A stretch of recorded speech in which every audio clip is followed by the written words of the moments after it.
So we have crew now. We have Yeah, people all over the nation, all over the world, in fact, who are working toward the same goal. And venues like this one is connecting us in ways we haven't been connected before. So I'm encouraged in that we're not alone. And if you're going to try to take Akeem down in Philly, we're going to get some resistance in Detroit. We're going to get some this resistance in D.C., in Milwaukee, in Chicago.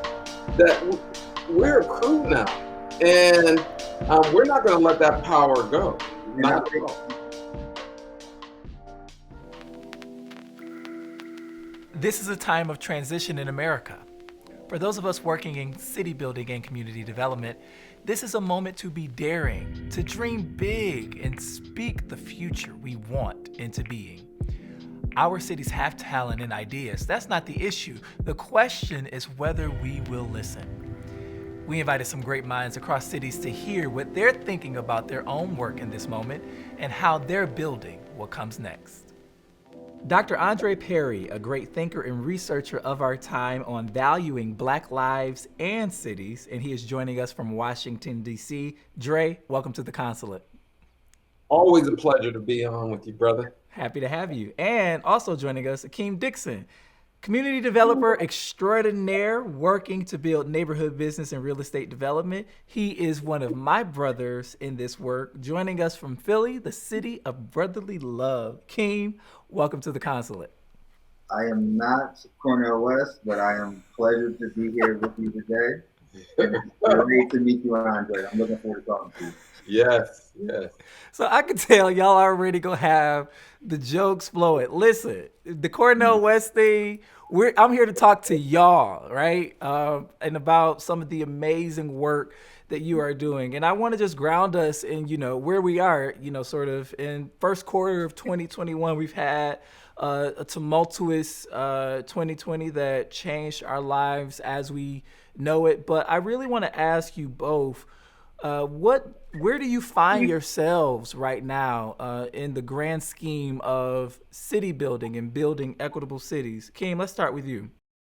I found myself either being an advocate or being advocated for, but I also found myself feeling empowered, mainly because I found my center. I have a sense of self, all of which started in the household, which has made me even more passionate about the work that I do and has given me a clear understanding of why I'm doing the work that I am so focused on and the impact that it can make. As I look forward to giving other people the same opportunities that I've been afforded, despite some of the challenges that I've encountered because of the color of my skin. Dre, how would you describe your place right now? Where you find yourself in 2021 in this field of city building and community development? I'm feeling encouraged and empowered, as was stated earlier, that we took a mighty blow from an administration that showed you the extent to which they would try to extinguish Black voices, particularly in Detroit, Philly, Milwaukee, Atlanta. There was a wholesale attempt to essentially rob voters of their rights. And that was a metaphor for how the Trump administration dealt policy blows to our community throughout his administration. And so we endured those punches, and we're thriving nonetheless. Now there's work to do, but we have an opportunity to do things we never had the opportunity before. We have power. And so for me, I do feel powerful at this moment that like we can change the world as we should. And so I'm going about the next few years really encouraged, really empowered by the notion that we took on white supremacy and got a small victory. So I'm encouraged. I love what you said around the outright attack against Black epicenters around the country that saw to it that we had a Biden and Harris electoral victory. but not without the challenge, right? Not without those cities having to not only cast their vote but protect their vote. Detroit was in that discourse. Akeem, Philly was in that discourse. Talk a little bit about that period. It's a challenge. Change, especially when you feel like you're being forced to change, is difficult.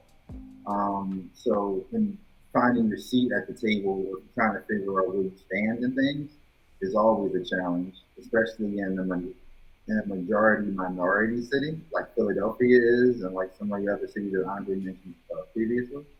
But the administrations and the people that pull strings aren't typically minorities. So, transition, we're all in a state of transition. The one thing that I get to lean on is that there are other men and women, specifically the ones that look like me, like yourself and Andre, who I can look towards as a brother in arms, even though they're not in the same city. You have a level of institutional knowledge that makes me have faith, as Andre mentioned, that things are going to be okay. And more importantly, I'm not alone. We're not alone, and that there's things that we can all continue to learn from each other. So I don't think that the things that were happening in Philly were different than some of the dominantly brown cities across America.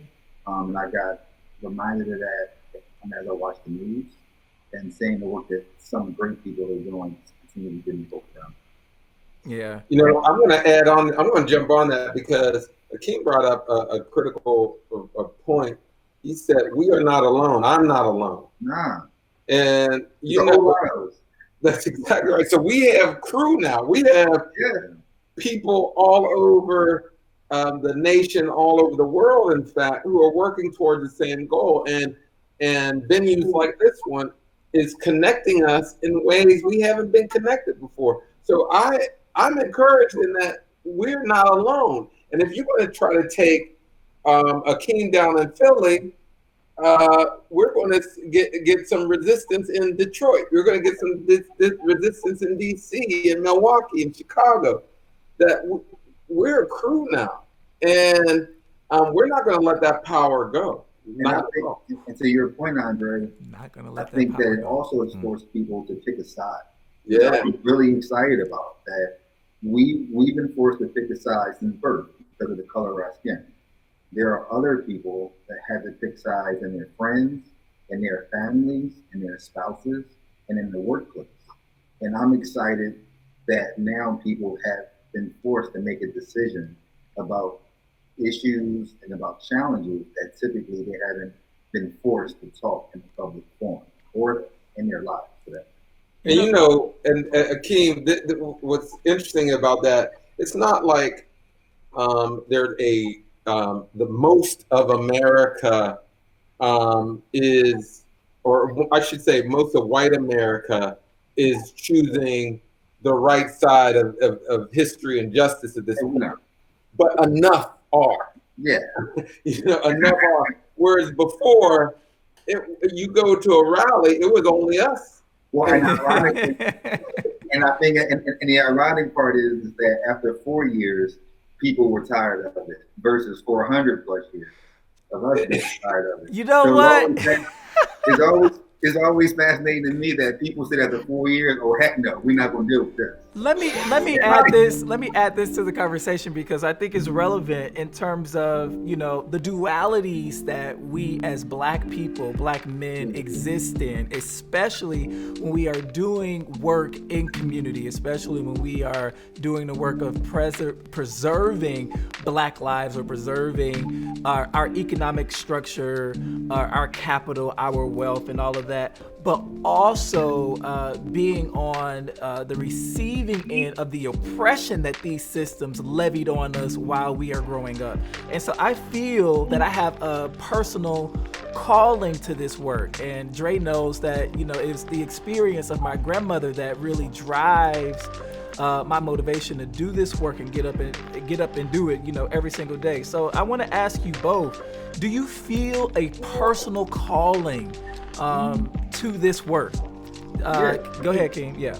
I'm trying to do affordable housing for people because my mama got a house when I was in 7th grade. because my grandpapa co-signed for the house. Mm. So for me, I understand the level of security and the level of quiet that I got from that experience. So previously, when my career first started, I was always told that I had a chip on my shoulder. Now that chip has made me a successful consultant because I've been able to use the experiences that I had as a young person to now apply them to the work I'm as an adult and and hopefully give other people opportunity to figure out life. And so, yeah, definitely to all of that. Dre, what about you? You know, I definitely feel a connection because I also understand how fragile our existence is. You know, I'm sitting here in actually in Prince George's County in the National Harbor, and as you can see, I have plush throw pillows. I got Megan, I got Biggie. Looks like I'm living large, but the reality is, most Black folk are just a hiccup away from Right. being broke, from being arrested, from being killed. And so I'm very clear that we need protection. Mm. And so my work is geared towards protecting me, my son, my community, the people who look like me, and others who want to see change. Because if there's anything we've learned from this pandemic, is that when our neighbors are sick, we are vulnerable. So I have to make sure that our neighbors are healthy, so that my son, my cousins, my family in Detroit, my family in Philly, are well as also. So isn't just about me doing good work because I was trained to do this. This is about preservation of our lives. And so Black Lives Matter for me is something serious, Right. and it's something that should motivate a lot more people's work if they understood how fragile of an existence we actually are in. I mean, it's Can the I ask you perfect both a redress question? for this rugged individualism that America likes to cling on to, when all the while Black folks have always been communal. We make decisions thinking about our community and not just ourselves. And so when even Dre, I'm glad you brought up the pandemic. When it came time for us to make sure that we were good and that we can get through it, it was really the white folks that had a hard time with that. I mean, they stormed our state capitol with guns, ready to kidnap our governor, and I mean, it was people were really having a hard time, and we were like, this is what we do. We take care of each other, and it's very personal for those of us in this work because we've experienced and have lived Yeah. through those inequities, and now we're working to fix it. So the duality of being Black, being a man, and doing this work, I mean, it's just, it's so apparent. I want to ask you guys a question that I don't think we often talk a lot about in our community, and that is, the question about dreams. I growing up, I didn't get the question put to me. What are your dreams? What do you dream about? But as we, progress in this work and we have forums like this, I think the question is relevant. And so the question is, what is a dream you have for the future of your city or community? Dre, we'll start with you. Yeah, for me, I dream a lot, and I have to say, over the course of the last few years, my dreams have moved from sort of personal accomplishments to communal accomplishments. I really do believe that most people who want to own a home can own a home. I really do believe that we can create initiatives that restores the value that's been extracted by racism in the job sector, in the business sector, housing, transportation. I feel compelled to really write, think, critique policies that can lead to the kind of communities that our ancestors have been dreaming about all along. And so for me, I see myself in that long-standing dream of the formerly enslaved, of the enslaved, of MLK, of Marcus Garvey, of Malcolm X. I see a level of sovereignty in our community that we haven't really realized, but it's right in reach. And so I wake up motivated every day to work on accomplishing those dreams. Dreaming the dreams of our ancestors. Keem, I want to pose the same question to you. I dream that first that people have the space and the privilege to even dream, not the stress about daily life. Come on now.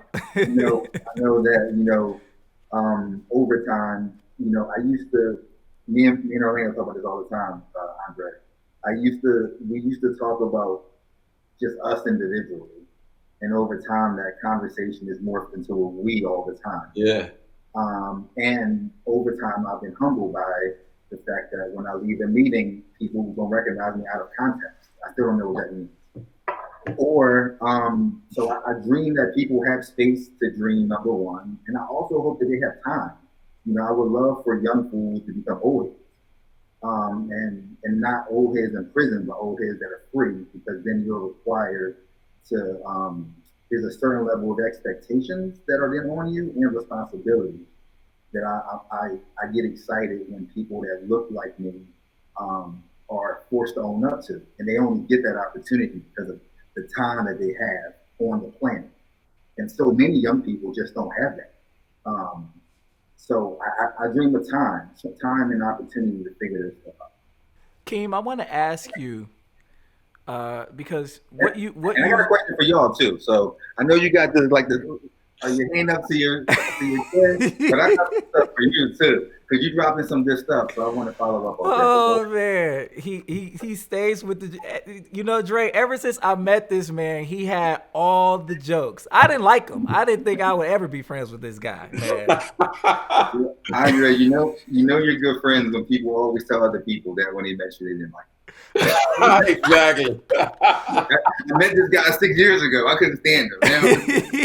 That's my point. No, but what you said was so key around having the space and privilege to dream, because a lot of us don't have, we perceive that we don't have time to dream. But my question to you is, how are you, contributing in your community to allow people that privilege and that space? Yeah.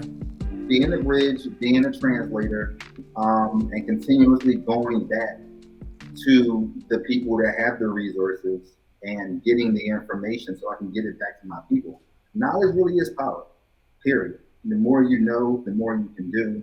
The more you know, the more you can prepare for. And the more you know, the more you get to pass on to young people so they can trace, as opposed to trying to continuously reinvent the wheel and learn on their own, which causes delays in progress.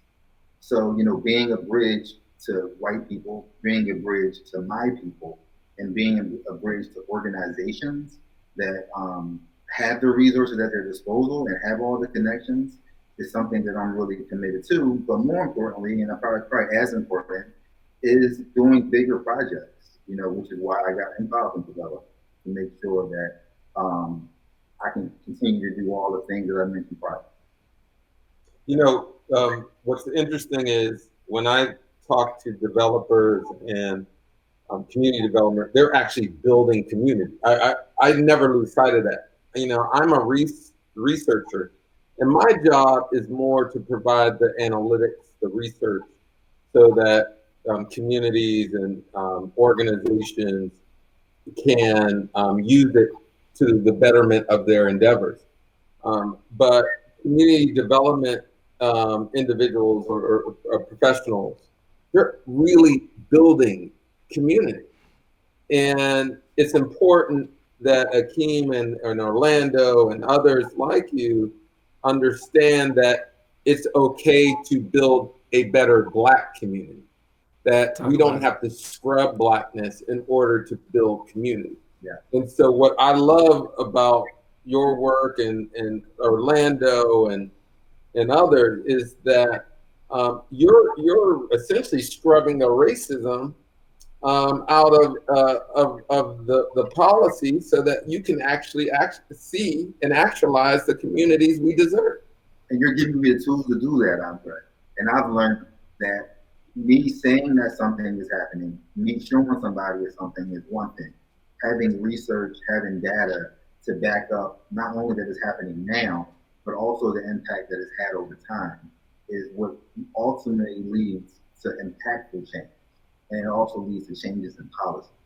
So, and you know what's good about this is, you know, when you are toiling and working on your own, sometimes you can lose sight that you're not part of a bigger constellation of folks working towards the same end. Mm. You know, I don't think you can get Trump unelected without the collective work of what we're doing today.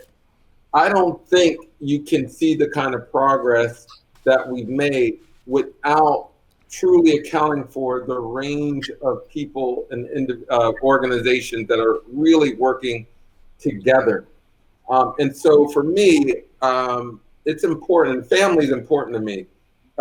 And so the way I was raised, I have brothers and sisters who weren't my relatives. And so it's easy for me to see Akeem or Orlando as a brother. But in reality, we are brothers. We're in this struggle together. And right now, we're so linked up that it's so easy for us to get on a Zoom call, have a conversation, and feel a sense of kinship because the work binds us. And I think we've also been humbled enough to know that we need each other. That's exactly right. I love it. Yes. And we also know that, like, that both two things can be right at the same time. That's right. And as much as I didn't like to admit it when it was happening because of the long-term ramifications and how I was raised to know what happens in the 60s with the riots all over this country, when I saw the looting and that was happening on June 1st, that reminded me of everything that we're talking about right now, Andre. That as much as I knew that the looting was going to affect some brown businesses, that I wasn't a big fan of it, I also knew that that was a part of the change and that it all comes with the change. And then our job is to go back and to fix all of that stuff and to educate people on the back end about how tearing down our own neighborhoods is what led to things like redlining, 50, 60 years ago. And that's not educated. You know, I'm glad you brought that up because when the uprisings started, we received a lot of requests on and opinions, particularly in Philly, because you had the Philadelphia Inquirer had post that article about it, sort of saying it was self-destruction. But I always point to the cause. When we have property that is truly that is properly valued, people are less likely to burn it down, to knock it down. And the source of that devaluation is not our fault. And so the fastest way to maintain a sense of loyalty to brick and mortar is to make sure that brick and mortar has its proper value. And the shortest way to make sure it has the proper value is to value Black people. Because we know that inanimate objects like buildings are valued based upon the people around it. Yeah. And so when we start to value people, and if we're not getting that value, we have got to demand it. Yeah. And so for me, I never lose sight of the problem and who created the problem, and it's not us. As I say all the time, folks will hear me say this all the time, that there's nothing wrong with Black people that ending racism can't solve. I was waiting for it. I was waiting for it. It's coming. And so I never have this self-doubt or blame. I constantly ask why. Why did this occur? And it's impossible not to see the racism as a root cause of so many social problems, but yet we constantly point the finger at Black people as the cause. I mean, yeah, I have a friend who always says we are treating the fish when the water is sick. Yeah. The water has been sick since we've been here, y'all. Since we've been here, but I wanna harp on something Akeem said about change. And one of the things that I heard someone say to me one time is that sometimes communities suffer, or especially Black communities suffer from a lack of strategy as it relates to the vision and the dreams that you all so eloquently laid out when I asked you the question, what you dream about for your community. How do you think about strategy to actually bring about that change that you dream about? That is funny. That's one of my questions I was going to pose to you, gentlemen. Because I think about the class conversations within Black people that I've had since the unrest started. That is a part of the answer to your question, right, Orlando? Because everybody wants the same thing, but they want to get it a different way. And how do you strategize around a group of people who are all on the same team because of what they look like, but their skill set and how they can get to their goal is all laid out completely different. And that's always been a challenge, I think for all of us, as we navigate a white world, but still trying to stay loyal and true to, the group that we're affiliated. For me, one of my goals around, at least, or strategy approaches, is that I really wanted to normalize community and economic development. Too often we use jargon and language and concepts that aren't necessarily difficult, but it distances the providers from the end users. So when you start saying things like capital stack and Come on. agglomeration and all these different things, there's a better word for those things. And for me, I wanted to spend the next year, or it's actually been, it's coming up on my time. I wanted to spend a year and a half really making it plain what we need to do to improve our communities. I also, in my strategy, wanted to show that our property and our land and ourselves are more valuable than they are priced. The reason why I use the concept devaluation, because I really wanted people to see that they are worth more than they are told. And so a lot of this is about narrative and what we're fed. And so I went about saying, hey, for a year and a half, I just want to go out on the road, sharing stories, making this data plain, letting people understand that these aren't difficult concepts, but you have people who want to make it difficult, want to distance themselves from communities. And for somebody who works at a think tank, I wanted to break that down. So for me, it is about reaching communities, because when people are marching in the streets, it makes my job so much easier. When people are knowledgeable about their property, their community, it makes my job that much easier. So when I go on Capitol Hill, when I go to state houses, when I'm visiting with mayors, I have a whole crew of people behind me who understand what I'm talking about, support me, and won't let me fall. So, and again, I'm going back to something that Akeem said. We're not alone. No. And if we truly understand that, the work becomes that much easier. I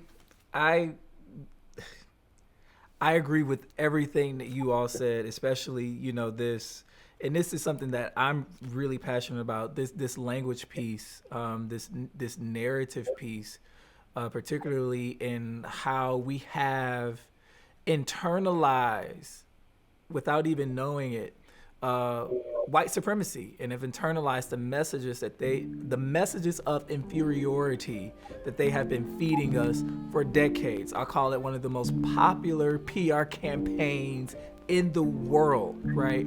And unlearning that and creating essentially what you did, Dre, this shared language, this accessible language. We're not dumbing it down, but we are providing you the language that could continue to build that stage for your agency, to continue to build that stage for your power. It is so important. So thank you for lifting that up. I want to talk about, you know, what you all see as, you know, your biggest obstacle, your biggest barrier that is keeping you from fully realizing these dreams that you laid out. Keem, I wanna start with you. Honestly, I don't feel the barrier. I feel like it's like a game, check ball. You gotta tie your shoes up a little tighter, and it's go time.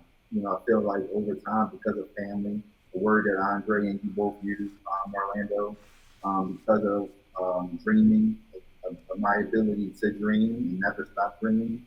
I feel like I'm where I'm supposed to be, doing what I'm supposed to be doing, with who I'm supposed to be doing it with, and it's it's whether Michael Jordan or LeBron or Tom Brady, it's go time, it's game time, and I think I've been prepared for that because of family, but also as Andre we talked about earlier, because I'm not alone, because I got a gang, I got a crew, and this is our moment of history, and that's okay.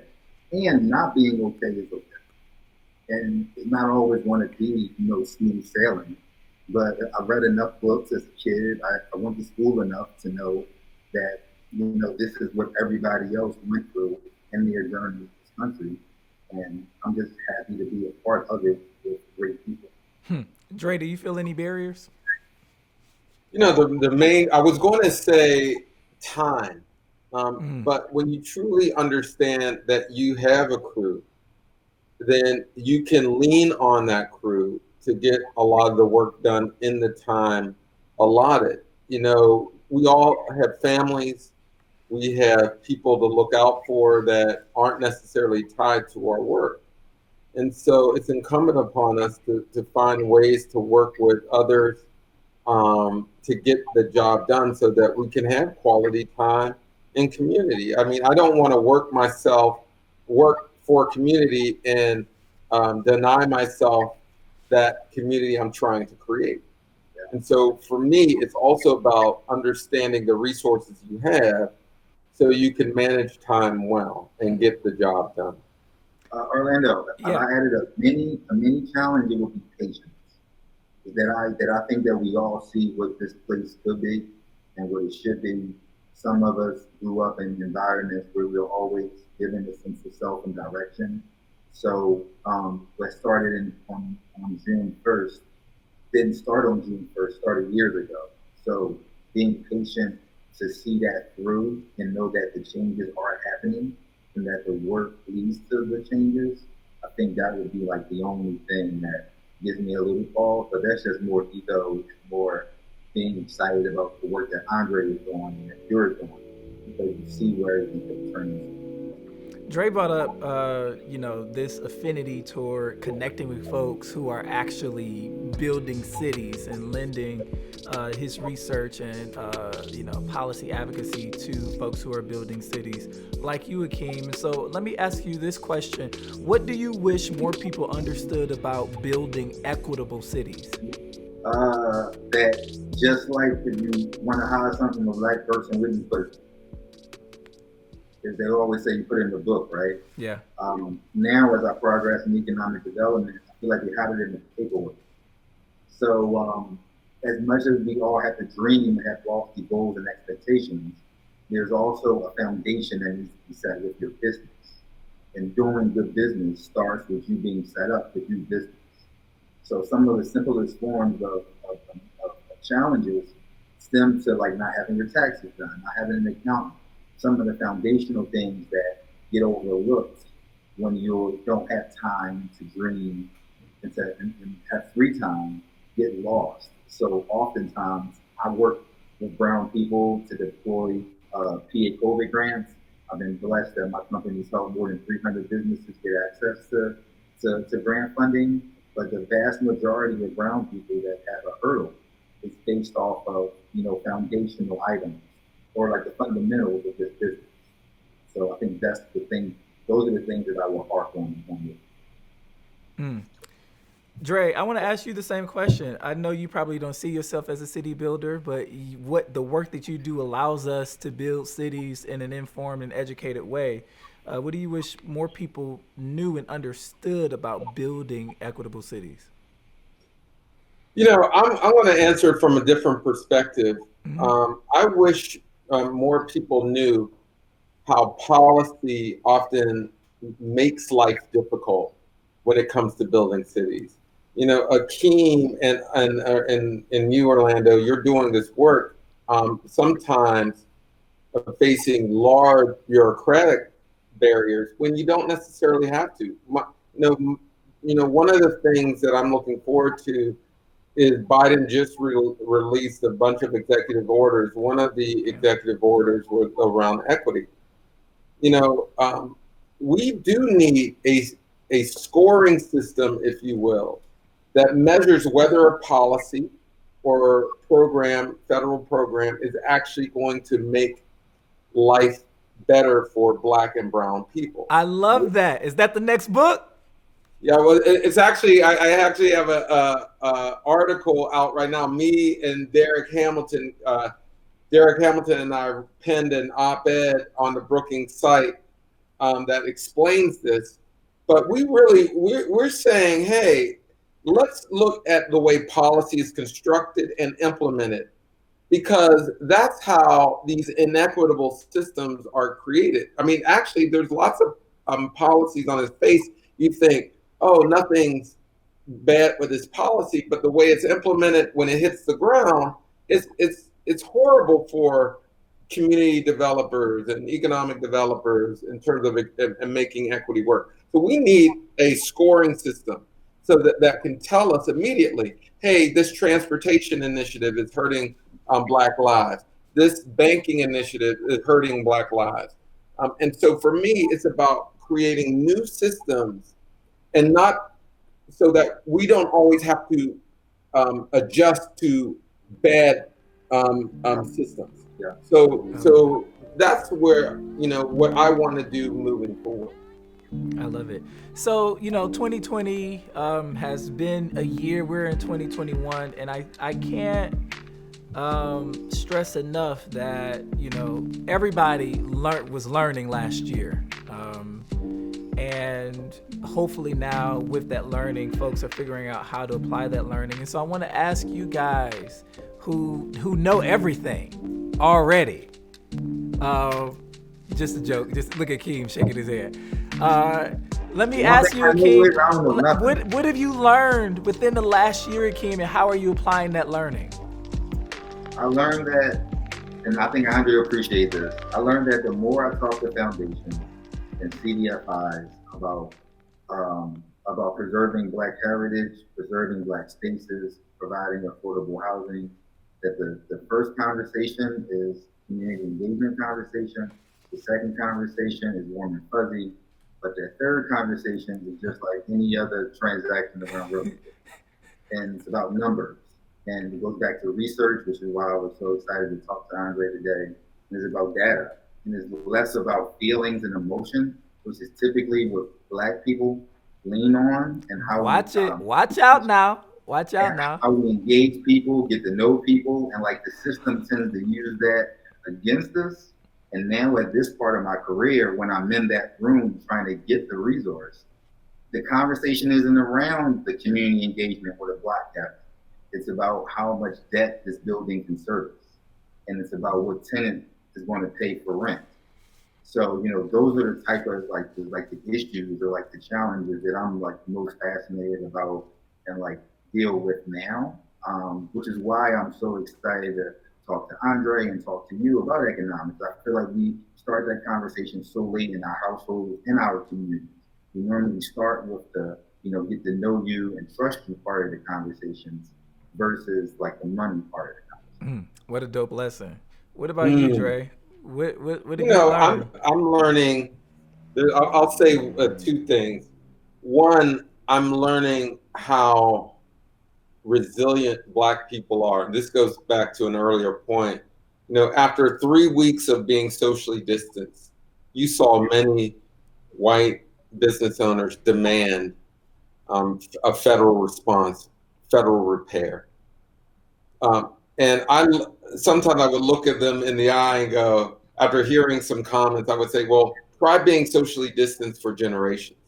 What does that kind of repair look like?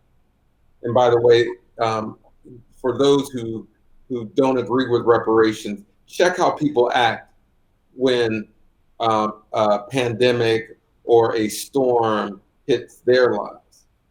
But what I learned from this is that many of the practices and traditions in the African American community are ones that are not maladaptive, they're very adaptive in nature.